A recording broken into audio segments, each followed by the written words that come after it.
Job profile क्या रहती है, काम क्या करना पड़ता है, वैकेंसी आपकी तक आ जाएगी, किस पोस्ट के ऊपर आपका प्रमोशन होता है, इन हैंड सैलरी आपको इसमें क्या मिलती है।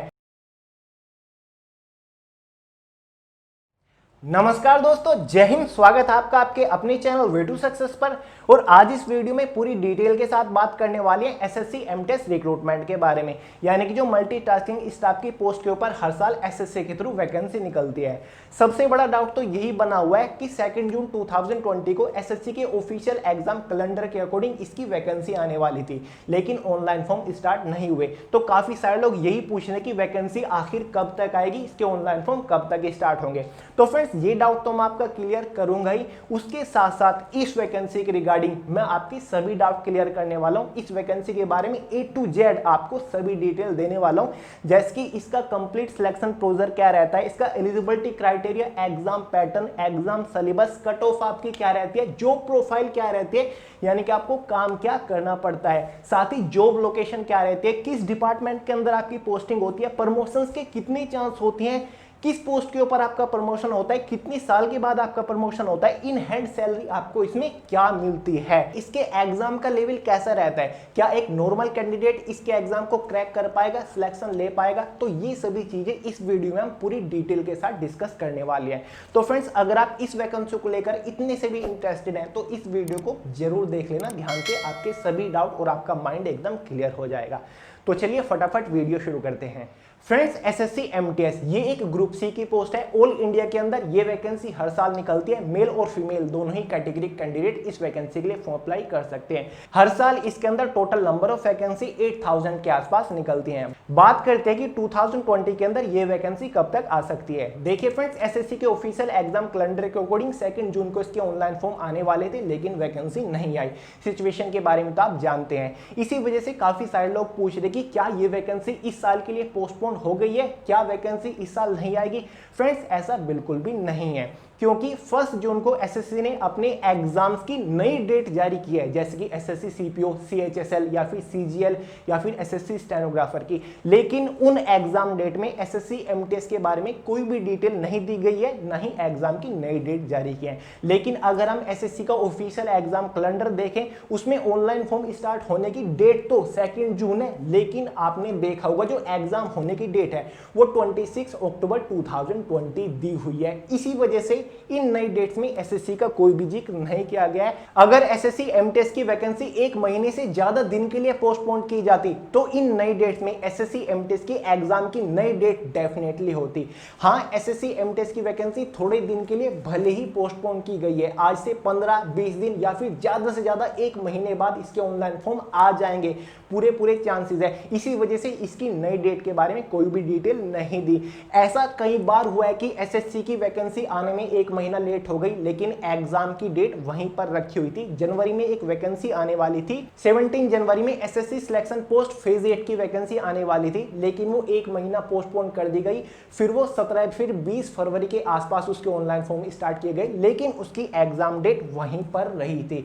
एग्जाम डेट तो अब कोविड-19 की वजह से पोस्टपोन की है। तो ऐसा हो जाता है कि 20-25 या फिर 1 महीना वैकेंसी डिले हो जाए, लेकिन एग्जाम डेट वहीं रहती है। तो फ्रेंड्स, मेरे अकॉर्डिंग वैकेंसी आपकी जून के लास्ट तक आ जाएगी या फिर जुलाई के फर्स्ट वीक तक 100% आ जाएगी, क्योंकि अभी तक एसएससी एमटीएस के एग्जाम डेट 26 अक्टूबर 2020 ही है।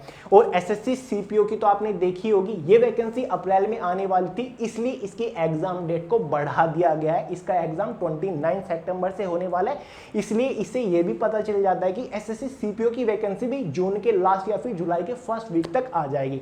तो फ्रेंड्स, वैकेंसी आपकी आएगी, धीरे धीरे सभी काम स्टार्ट हो गए, डिफरेंट डिपार्टमेंट के अंदर वैकेंसी भी आना स्टार्ट हो गई। तो बेफिक्र रहिए, अपनी तैयारी में लगे रहिए।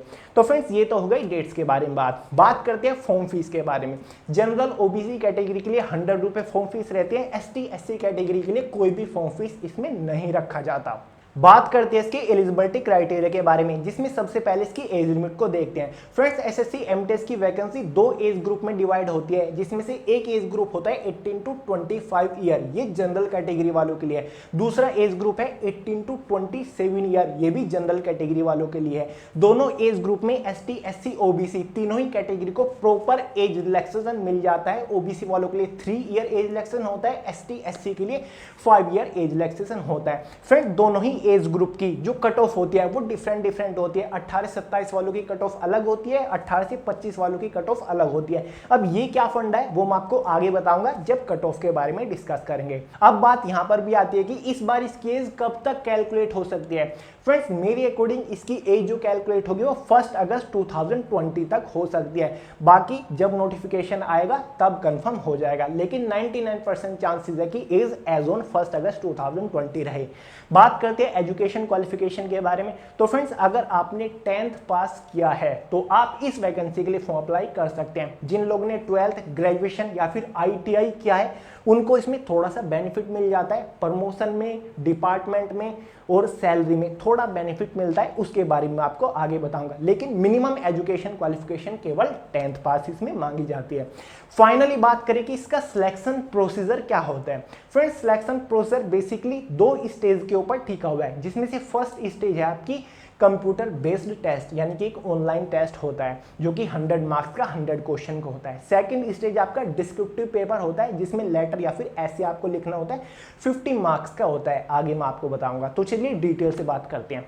फर्स्ट स्टेज के बारे में बात करें तो आपका ऑनलाइन एग्जाम होगा। टोटल 4 सेक्शंस यानी सब्जेक्ट के अंदर डिवाइड किया हुआ है, जिसमें से एक जनरल इंटेलिजेंस एंड रीजनिंग है, एक आपका इसमें जनरल नॉलेज है, जनरल इंग्लिश है, साथ ही न्यूमेरिकल एबिलिटी यानी कि मैथमेटिक्स है। हर एक सेक्शन से 25 क्वेश्चन आते हैं, 100 क्वेश्चन आएंगे, 100 मार्क्स के अंदर आएंगे।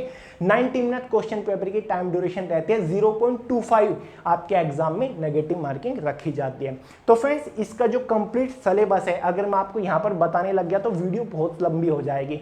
मैंने कंप्लीट सिलेबस PDF की फॉर्म में टॉपिक वाइज डिस्क्रिप्शन बॉक्स में डाल दिया है, आप वहां से डाउनलोड करके अच्छे से अपने डाउट क्लियर कर सकते हैं सिलेबस को लेकर। बात करें एग्जाम का लेवल कैसा आता है। फ्रेंड्स, एग्जाम का लेवल बिल्कुल मॉडरेट आता है, 70% मॉडरेट होता है और 30% इजी लेवल इसका एग्जाम होता है। आप आसानी से क्रैक कर जाओगे, बस थोड़ा इंग्लिश के ऊपर फोकस करिए, जनरल अवेयरनेस के ऊपर करिए, एग्जाम चुटकियों में क्लियर हो जाएगा, आपको कोई ज्यादा प्रॉब्लम नहीं आएगी। अगर आप इसके फर्स्ट एग्जाम क्वालिफाई कर लेते हो तो आप सेकंड स्टेज में एंटर कर जाओगे। सेकंड स्टेज में आपका एक डिस्क्रिप्टिव पेपर होता है, जिसमें आपको शॉर्ट लेटर या फिर ऐसे लिखना होता है, और भी होता है, आपकी चॉइस है, कोई भी लिख सकते हैं, कोई भी लैंग्वेज में आप, हिंदी, इंग्लिश या फिर और आपकी इसमें 22 लैंग्वेज लगभग होती हैं, जिसमें आपका मन करे उसमें आप लिख सकते हैं। 50 मार्क्स आपको दिए जाएंगे। 30 मिनट क्वेश्चन पेपर की टाइम ड्यूरेशन इसमें होती है, जो कि बड़ा इजी है। फ्रेंड्स, ये केवल क्वालिफाइंग नेचर है। डिस्क्रिप्टिव पेपर में जो आपको मार्क्स मिलेंगे वो फाइनल कट ऑफ में उनका कोई भी रोल नहीं है, वो फाइनल कट ऑफ में ऐड नहीं होंगे। बस एक ही कंडीशन पे होंगे, अगर कुछ कैंडिडेट्स के मार्क्स बिल्कुल सेम आ रहे हैं फर्स्ट स्टेज में, तो उनमें से कैंडिडेट को कंफर्म करने के लिए सेकंड स्टेज के मार्क्स जोड़े जाएंगे, वरना सेकंड स्टेज के मार्क्स फाइनल कट ऑफ को अफेक्ट नहीं करेंगे। सेकंड स्टेज केवल क्वालिफाइंग नेचर है, ताकि आप डॉक्यूमेंट वेरिफिकेशन वाली स्टेज में पहुंच जाए। तो फ्रेंड्स, अगर आप डिस्क्रिप्टिव पेपर में क्वालिफाई हो जाते हैं, उसके बाद आपका डॉक्यूमेंट वेरिफिकेशन होता है। डॉक्यूमेंट वेरिफिकेशन में आपको अपने ओरिजिनल डॉक्यूमेंट, चाहे वो आपका ID प्रूफ हो या फिर 10th के सर्टिफिकेट हो या फिर आपका कास्ट सर्टिफिकेट हो, और भी जो आपके इंपॉर्टेंट या फिर जरूरी डॉक्यूमेंट है वो देखने होते हैं, ये भी केवल क्वालिफाइंग नेचर होता है। उसके बाद आपका इसमें फाइनल सिलेक्शन हो जाता है। फाइनल जो आपकी कट ऑफ बनेगी वो स्टेज फर्स्ट के मार्क्स के अकॉर्डिंग बनेगी। अब देखिए फ्रेंड्स, डिफरेंट शिफ्ट में आपका एग्जाम होता है, तो डेफिनेटली आपका नॉर्मलाइजेशन इस एग्जाम में होता है, तो उस चीज को लेकर आप बेफिक्र रहिए। 100 मार्क्स में से आपकी इसमें कट ऑफ बनती है। 2017 में 150 मार्क्स में से बनती थी, क्योंकि पहले एग्जाम 150 क्वेश्चन का होता था, अब 100 मार्क्स का होने लग गया है। तो फ्रेंड्स, आपकी जो कट ऑफ है वो 100 मार्क्स से बनेगी। अब बात करते हैं कि एक्सपेक्टेड कट ऑफ आपकी क्या रहती है, एवरेज कट ऑफ क्या रहती है, आपको कितने मार्क्स कम लाने पड़ते हैं। अब देखिए फ्रेंड्स, लास्ट ईयर जो कट ऑफ थी जनरल कैटेगरी की मैं आपको बताऊंगा, लेकिन कट ऑफ जो इसकी लगती है वो रीजन वाइज और आपकी डिफरेंट स्टेट वाइज लगती है और आपकी एज ग्रुप वाइज लगती है। फिर भी अगर मैं आपको एवरेज कट ऑफ बताऊं जनरल कैटेगरी की, वो आपकी 80 मार्क्स के आसपास रहती है। कुछ स्टेट में 80 से ऊपर चली जाती है, हाईएस्ट 19 भी है कुछ स्टेट में। जो आपकी लोअर कट ऑफ है वो 70 या फिर 67 तक चली जाती है किसी किसी स्टेट में। अब वो स्टेट के ऊपर डिपेंड करता है कि किस स्टेट में क्या कट ऑफ रहती है, लेकिन एवरेज 80 मार्क्स के आसपास रहती है इसकी कट ऑफ। तो आपका कट ऑफ से रिलेटेड डाउट क्लियर हो गया। तो चलिए अब बात करते हैं इसकी सैलरी के बारे में। काफी सारे लोग सैलरी के बारे में ही जानना चाहते थे ना। तो फ्रेंड, जो इसकी इनिशियल इन हैंड सैलरी रहती है वो 23,870 रहती है। ये इसकी एग्जैक्ट सैलरी है जब आप सिलेक्शन लेने के बाद ज्वाइनिंग करते हो स्टार्टिंग में। और थोड़ी बहुत सैलरी डिपार्टमेंट के ऊपर भी डिपेंड करती है कि किस डिपार्टमेंट के अंदर आपकी पोस्टिंग होती है, वो थोड़ा सा ही अफेक्ट करेगा सैलरी को, ज्यादा नहीं थोड़ा सा। ये इनिशियल सैलरी है।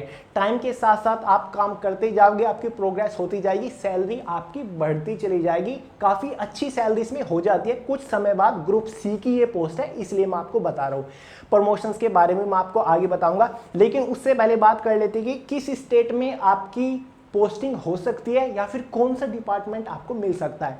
सबसे पहले तो फ्रेंड्स, किस स्टेट में आपकी पोस्टिंग हो सकती है, यानी कि आपकी जॉब लोकेशन क्या रहेगी, ये कंप्लीटली डिपेंड करते हैं कि आपके मार्क्स कितने हैं। क्योंकि फ्रेंड्स, जो जॉब लोकेशन अलॉट होती है ना, वो मार्क्स के अकॉर्डिंग होती है। डिफरेंट स्टेट की आपके पास लिस्ट आ जाएगी जब आप सिलेक्शन ले लोगे, फाइनल आपका सिलेक्शन हो जाएगा। आपको अपनी चॉइस भरनी होती है और डिफरेंट लोकेशन की, यानी कि स्टेट की कट ऑफ वहां पर दी होती है कि जिनके इतने मार्क्स हैं वो इस स्टेट में भेजे जाएंगे। तो उसके अकॉर्डिंग आपको यहाँ पर स्टेट भी मिलता है और जो जॉब आपकी पोस्टिंग रहेगी डिपार्टमेंट की, वो भी आपके मार्क्स के अकॉर्डिंग डिपेंड करती है। आपके पास लिस्ट आ जाएगी प्रॉपर कि ये डिपार्टमेंट है और मार्क्स के अकॉर्डिंग डिपार्टमेंट को सेपरेट क्या होगा, यानी कि डिवाइड क्या होगा।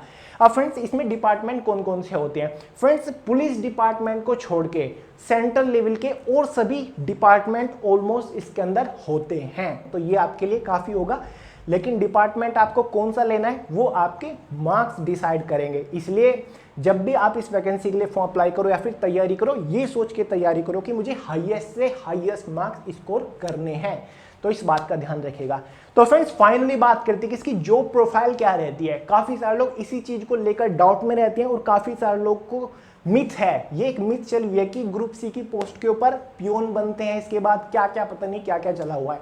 तो फ्रेंड्स, मैं आपको बता दूं, पहले तो एक ग्रुप सी की पोस्ट है। 2013 से पहले इसे पियोन की पोस्ट माना जाता होगा, वो मुझे नहीं पता, लेकिन अब ये एक बिल्कुल भी पियोन की पोस्ट नहीं रही। अगर इस पोस्ट के ऊपर आपका सिलेक्शन हो जाता है, जिस भी डिपार्टमेंट के अंदर जाओगे वहां पर आपको ऑफिस सेक्शन के अंदर काम करना पड़ता है। यानी कि अगर कोई भी किसी भी डिपार्टमेंट का ऑफिस है, उसके अंदर आपको काम करना पड़ता है। हैंडलिंग फाइल या फिर फाइल के अंदर आपको काम करना पड़ता है, फैक्सिंग वगैरह का काम करना पड़ता है। एज अ ऑपरेटर, यानी कि जो कर्मचारी वहां पर काम कर रहा है, एज अ उसका असिस्टेंट के तौर पे वहां पर आप काम करते हो। थोड़ा बहुत आपको कंप्यूटर के ऊपर भी बेसिक काम करना पड़ सकता है, फैक्सिंग वगैरह, ईमेलिंग वगैरह, इस टाइप का आपका इसमें काम होता है। तो जो काफी सारे लोग के माइंड में मिथ थी, आई होप वो दूर हो गई। क्योंकि फ्रेंड्स, हमारे डिपार्टमेंट में भी एसएससी के थ्रू सिलेक्शन लेने के बाद कैंडिडेट आए हैं और उनको डेफिनेटली पियोन वाला काम तो नहीं दिया गया। तो फ्रेंड्स, वो पहले की बात थी, अब ये बात बिल्कुल भी नहीं रही है। और ये तो ग्रुप सी की पोस्ट है, और जो रेलवे ग्रुप डी की है, ये ग्रुप सी की पोस्ट है। तो आपको पता हो जाना चाहिए कि इसमें आपको क्या काम मिल सकता है। तो फ्रेंड्स, ये इसका काम होता है। वैसे मैं प्रॉपर वीडियो बनाऊंगा कि कंप्लीट क्या क्या काम दिए जाते हैं एसएससी एमटीएस के बाद सिलेक्शन लेने के बाद। तो चलिए अब बात करते हैं कि प्रमोशन के चांसेस कितने हैं और कब आपका प्रमोशन होता है। देखिए फ्रेंड्स, जब आप किसी भी डिपार्टमेंट पे जाओगे तो ग्रुप सी की पोस्ट पर रहोगे आप, मल्टीटास्किंग, यानी कि आपको काफी सारे काम करने पड़ते हैं, as a operator, as a assistant, या फिर और भी काम करने पड़ते हैं। लेकिन जब आप 3 ईयर आपका हो जाएगा, यानी कि 3 साल आप लगातार मल्टीटास्किंग स्टाफ की पोस्ट के ऊपर काम कर दोगे, या तो डिपार्टमेंट के अंदर अपॉर्चुनिटी आती है प्रमोशन की, आप फॉर्म अप्लाई करके जा सकते हो, या फिर आपको ऑटोमेटिकली प्रमोशन मिल जाता है 3.5 या फिर 4.5 साल के बाद जूनियर असिस्टेंट की पोस्ट के ऊपर। एमटीएस की पोस्ट के बाद आपको प्रमोशन मिलेगा जूनियर असिस्टेंट की पोस्ट के ऊपर, वो भी एक ग्रुप सी की पोस्ट है, यानी कि जो कर्मचारी है उसकी असिस्टेंट का उसका असिस्टेंट, यानी कि जूनियर असिस्टेंट। तो जूनियर असिस्टेंट की पोस्ट के ऊपर आपको सिलेक्शन मिलेगा। तो आप समझ गए हैं कि आपका प्रमोशन कहां पर होगा, कितने साल बाद। लगभग मिनिमम 3 साल तो आपको लग जाएंगे प्रमोशन लेने में, लेकिन फिर आपको काफ़ी अच्छी पोस्ट मिल जाएगी। जूनियर असिस्टेंट एक क्लरिकल पोस्ट आपके लिए रहने वाली है। तो फ्रेंड्स ये था कंप्लीट प्रोसीजर। थोड़ा गला आज खराब है, इसलिए मुझे थोड़ा जोर लगा के बोलना पड़ रहा है। तो ये था एसएससी एमटीएस की पोस्ट के ऊपर कंप्लीट प्रोसीजर। आई होप आपको समझ आ गया होगा। काफ़ी सारे लोग बोल रहे थे कि वैकेंसी आने से पहले एक बार हमारे सभी डाउट क्लियर कर दीजिए इस वैकेंसी के रिगार्डिंग। तो फ्रेंड्स ये है सब कुछ एसएससी एमटीएस से रिलेटेड। अब जब भी इसकी वैकेंसी आ जाएगी, ऑफिशियल नोटिफिकेशन आएगा, तब भी आपके लिए काफ़ी सारी वीडियोज लेकर आऊँगा। प्रिपरेशन कैसे करनी है, एग्जाम स्ट्रेटजी कैसी है, सिलेबस कैसा रहेगा, या फिर और बाकी की डिटेल आपके साथ शेयर करूंगा। तो बेफिक्र रहिए, वैकेंसी आने दीजिए, फिर तो आपका ये एग्जाम क्रैक करा के रहना ही है जो लोग इस वैकेंसी को लेकर इंटरेस्टेड है। तो चलिए फ्रेंड्स, आज की इस वीडियो में तो इतना ही था। वीडियो पसंद आई हो लाइक कर दीजिएगा, अपने दोस्तों के साथ जरूर शेयर करना, चैनल को सब्सक्राइब करना बिल्कुल भी मत भूलना। तो चलिए मिलते हैं अगली वीडियो में बहुत जल्द, तब तक के लिए जय हिंद।